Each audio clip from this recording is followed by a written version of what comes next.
Hi, everybody. This video is meant to help you understand how to add a referral into HospiceSoft. Okay. And yeah, that's me dropping the mic. All right, let's get this party started. I'm going to share my screen. We're going to go to this PowerPoint, and hopefully this is going to make it easier for everyone. So you'll have a PowerPoint for almost every function in HospiceSoft. So here we go. Okay, how to add a patient in HospiceSoft. Okay, so the first step to adding a patient in HospiceSoft, and I did all of this in the sandbox. So when I'm adding a patient here, they're not a real person. And this, this is like a facsimile of what it will look like. And I'm going to actually make my face go away. And here we go. So on the screen, that's patient screen. So in other words, when you open up HospiceSoft, it'll go to your dashboard. You would click the patient screen. And over here in yellow highlighted on the right-hand side, it says add patient. You would click that. When you do, it's going to open up this new window. It's going to ask you for the date of the referral. It's going to ask you for the referring organization, if any, if it's a physician's office, if it's a hospital system, whatever. There's a drop-down box. It'll ask you who the physician is, okay?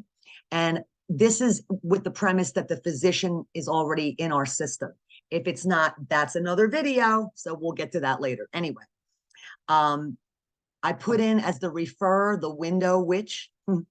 So basically, it's his his girl that sends the referrals over. They ask for that phone number. What type of phone is it? If you have an email for that referrer, what marketer is attached to that referrer? What type of referrer is it? It's a physician. And then I put a little note, received a phone call from window which regarding an immediate need for hospice. Okay, so that's the first part under referrer information. Then the bottom part is it's asking about the patient itself. So patient information. Are they in a facility? If they are, then you would select this box and it would drop down Egg Harbor Care Center, whatever. But if not, then you would just not touch that box at all if they're in their own home. The address label is it their home? Is it their children's home? In this case, it's the patient's daughter's home. And the address type is a home, so it's a single family home. And then you put in the address. I just chose 1313 Mockingbird Lane. We'll see who gets that reference. Egg Harbor Township, New Jersey. The county is important, so we know what team they are getting assigned to, please. Their zip code, their social security number, right? If you don't have it right away, please, we must have a social for every patient. Their date of birth, male or female, if they have an email. What is their veteran status? NA means they're not a veteran. Then there's a drop-down box, Army, Navy, Marines, whatever, Air Force. Their marital status, this happens to be widowed. Their race or ethnicity, she happens to be a Pacific Islander. What is their native tongue? Hers is English. Do they have limited English proficiency? That would be a no. Right. And also, emergency status, 1, 2, or 3. 1 is an immediate need for hospice. 2 is moderate. And 3 is the least amount. So they can go for a few days without us. This lady happens to be a level 1. Does the patient have a DNR? If you know, please answer it. Is the death of the patient imminent?